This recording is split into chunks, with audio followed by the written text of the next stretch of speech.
आज के दिनांक 25 जून 2021 की आपकी ऑनलाइन क्लासेस में सभी का स्वागत है।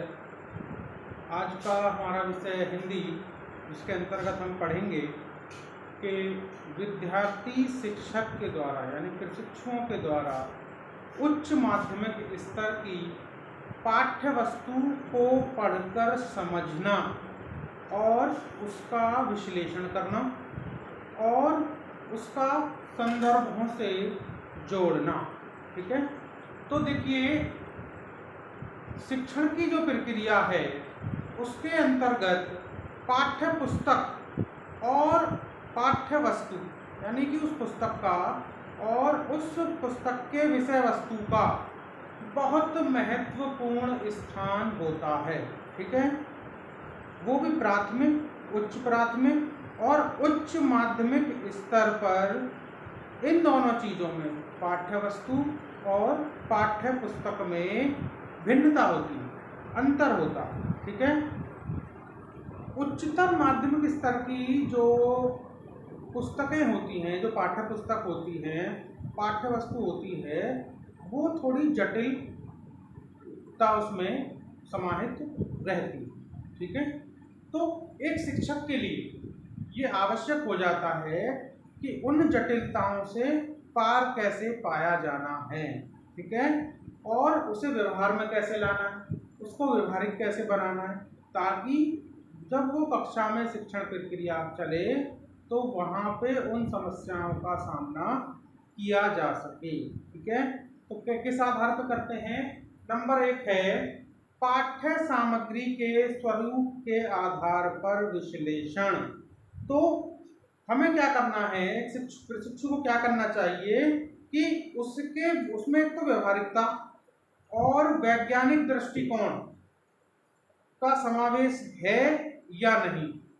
पाठ्य वस्तु में, पाठ्य पुस्तक में एक तो व्यवहारिकता होनी चाहिए, है ना, बिना सिर पैर की ना हो। उसके पाठ्य वस्तु में वैज्ञानिक दृष्टिकोण होना चाहिए, यानी कि तार्किक होना चाहिए, तर्क के आधार पर उसमें होना चाहिए। यदि इसमें व्यवहारिकता का अभाव है तो उस अभाव को दूर करना चाहिए, है ना। उसमें किसी चीज का व्यवहारिकता का, वैज्ञानिक दृष्टिकोण का अभाव है तो उसका उसमें समावेश प्रशिक्षु को उसमें करना आना चाहिए।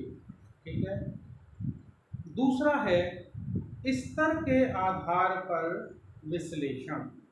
तो देखिए, कई बार देखा जाता है कि पाठ्य पुस्तक की जो विषय वस्तु है वो अनुकूल नहीं होती है, उसमें थोड़ा सा विरोधाभास होता है, कंट्राडिक्शन होता है। तो ऐसी स्थिति में एक प्रशिक्षु को, एक शिक्षक प्रशिक्षु को उसमें आवश्यकता अनुसार हटा देना चाहिए या उसमें आवश्यक सुधार कर देने चाहिए। ठीक है, तो इस प्रकार स्तर के आधार पर विश्लेषण करके पाठ्य पुस्तक या पाठ्य वस्तु को छात्र एवं कक्षा के अनुकूल बनाया जा सकता है। इसको बोलते हैं इम्प्रोवाइजेशन, यानी कि उसमें अनुकूल बनाने के लिए उसमें जो आवश्यक परिवर्तन है वह एक प्रशिक्षु को करने चाहिए। ठीक है, तीसरा है इसका उपयोगिता के आधार पर विश्लेषण। देखिए, पाठ्य सामग्री के स्वरूप के आधार पर हो गया, स्तर के आधार पर, अब है उपयोगिता के आधार पर विश्लेषण। देखिए, कोई भी पाठ्य पुस्तक, कोई भी पाठ्य वस्तु उपयोगी कब मानी जाएगी? वो जब मानी जाएगी कि वो अपने उद्देश्य में कामयाब हो, कि भाई उससे बालकों को ज्ञान प्राप्त, उसको वो विषय, वो सामग्री प्राप्त हो जो वांछित है एक प्रशिक्षु को और एक बालक को। जो ज्ञान हम देना चाहते हैं, अगर वो ज्ञान उस बालक को मिलता है तभी तो हम मानेंगे कि भाई वो उपयोगी है।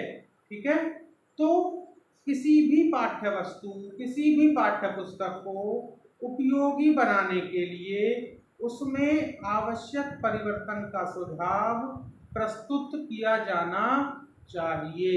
प्रशिक्षु को अगर कोई चीज़ ऐसा लगता है कि भाई इसमें और बढ़ोतरी की जा सकती है उपयोगी बनाने में, तो उसमें उसके सुझाव को, अपने सुझाव को प्रस्तुत किया जाना चाहिए, ताकि वह पाठ्य वस्तु, वह पाठ्य पुस्तक और ज़्यादा उपयोगी हो सके, बनाया उसको जा सके।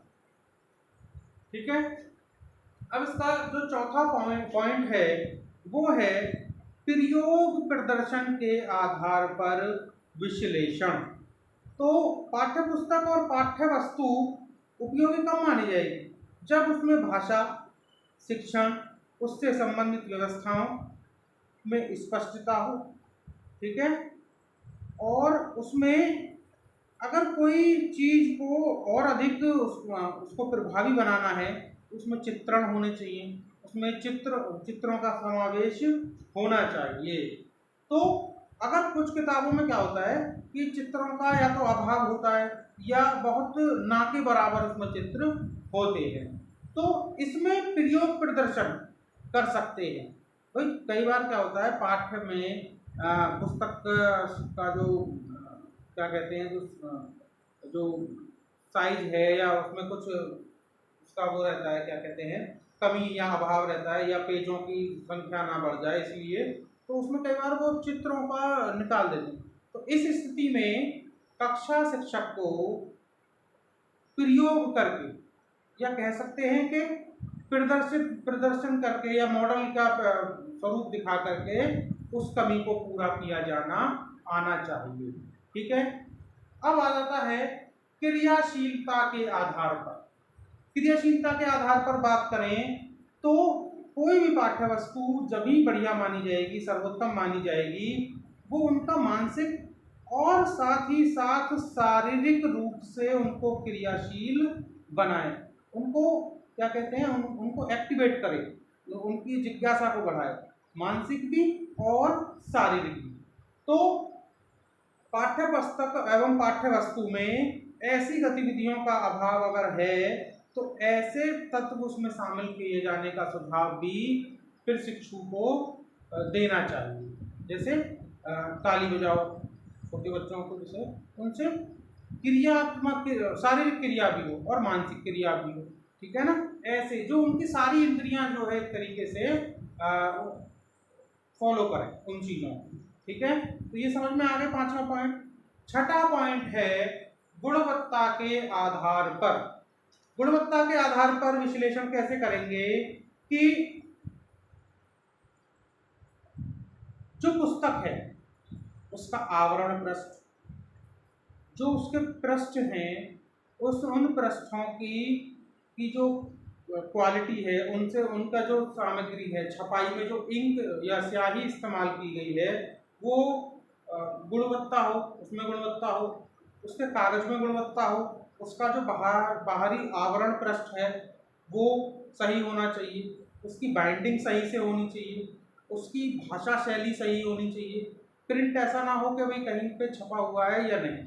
अगर इसमें से कोई भी चीज अगर कमी है तो उन पुस्तकों को शिक्षक को स्वीकार नहीं करना चाहिए। तो ऐसे क्या होना चाहिए गुणवत्ता के आधार पर? पुस्तक में ये सारे गुण होने चाहिए। पेज अच्छा हो, छपाई अच्छी हो, इंक अच्छी हो, है ना, विषय वस्तु अच्छी हो, पाठ्य वस्तु उसकी अच्छी हो। तो ये कह सकते हैं भाषा की शैली से उपयोगी हो, उत्तम और अति उत्तम होनी चाहिए। ठीक है। अब आ जाता है आपका नेक्स्ट पॉइंट। नेक्स्ट पॉइंट क्या है? क्रमबद्धता के आधार पर विश्लेषण। ठीक है। मान लीजिए पहले बच्चे को हम वाक्य पढ़ाने लगे, छोटे अगर कोई नर्सरी में बालक है उसको हम पहले से वाक्य पढ़ाने लगे तो उसको कुछ समझ में नहीं आएगा। तो क्रमबद्धता से तात्पर्य है कि वो सिस्टमेटिकली होना चाहिए। पहले खेलकूद, फिर उसको अक्षर का ज्ञान, फिर धीरे धीरे अक्षरों को जोड़ करके शब्द बनाना, फिर एक एक शब्द से दो शब्द पे आना, फिर 3 शब्द पे आना, और फिर धीरे धीरे बढ़ते बढ़ते कक्षाओं में उसको वाक्य समाना। तो इसमें क्रमबद्धता होनी चाहिए। तो अगर वो क्रमबद्धता नहीं है तो फिर वो पाठ्य वस्तु, वह पाठ्यक्रम किसी काम की नहीं है। तो क्या होना चाहिए? पाठ्य वस्तु जो है वो एक तो सरल हो, स्तरानुसार हो, जो बच्चों का स्तर है उसके अनुकूल हो, और कठिन की ओर वह जो है, सॉरी, सरल से कठिन की ओर और सामान्य से विशिष्ट की ओर क्रमबद्ध रूप में होनी चाहिए। मतलब सरल से पहले सरल, फिर उससे थोड़ा कठिन, फिर कठिन, ऐसे करके, मतलब सोपान होने चाहिए, जैसे सीढ़ियाँ होती है ना, एक एक सीढ़ी करके। तो सरल से कठिन की ओर और सामान्य से विशिष्ट की ओर पुस्तक का जो पाठ्य वस्तु है वह होनी चाहिए। अब आ जाता है आपका प्रस्तुतिकरण के आधार पर विश्लेषण। प्रस्तुतिकरण के आधार पर सामान्य पुस्तक में विषय वस्तु का प्रस्तुतिकरण उत्तम होना चाहिए। हम ये जानने का प्रयास करना चाहिए कि जो उसमें जो सामग्री है वो सरल है या नहीं, है ना। और यदि नहीं है तो उस पुस्तक में आवश्यक संशोधन के लिए हमें क्या करना चाहिए, उसको सुझाव देने चाहिए। ठीक है, तो ये सारी चीज़ है। मतलब अगर पुस्तक में कोई कमी आपको लगती है तो हमको उस ओर ध्यान इंगित कराना जाना चाहिए। ठीक है, ये पॉइंट क्लियर हो गया। अब है भाषा के आधार पर।